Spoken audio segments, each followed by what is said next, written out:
Dallas, Texas, and the verse of the day is found in the Gospel of Matthew, where he is speaking of Jesus, and it goes like this. It says, "Then he said to his disciples, the harvest is plentiful, but the laborers are few. Therefore pray earnestly to the Lord of the harvest to send out laborers into his harvest." Matthew chapter 9, verses 37 to 38. Let's unpack that for a moment. The harvest is plentiful. In other words, there is plenty of kingdom work for us to do on the earth, especially in 2021. Now, typically, when we think of kingdom work, we think of pastors who are in full-time ministry, whose full-time job is to help people come into a relationship with Jesus. And then everybody else supports that guy or gal in their kingdom work. Well, what is kingdom work?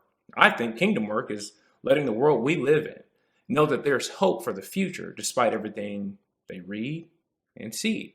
I think it's spreading a message that even in the midst of challenging times, an anchor for their soul is available in Jesus Christ. And I think that that kingdom work should not be reserved for groups of people who sit in pews on Sunday mornings or watch online if they haven't returned to in-person services.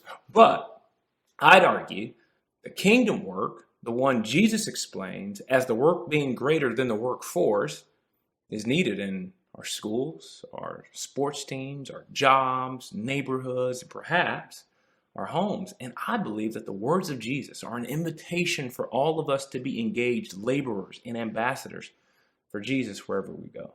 Christianity is not a spectator sport, my friend. It's all hands on deck. What I know about the world that you and I live in is it could use a lot more people who act, talk, and live like Jesus. If things are the worst they've ever been, then people who follow Jesus have no greater opportunity than right now.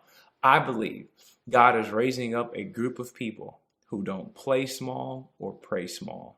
And I invite you to take Jesus up on his challenge and yes, pray for more kingdom workers to be activated in the world today. And secondly, consider if you're going to be one of those people. That's what I want you to think about today.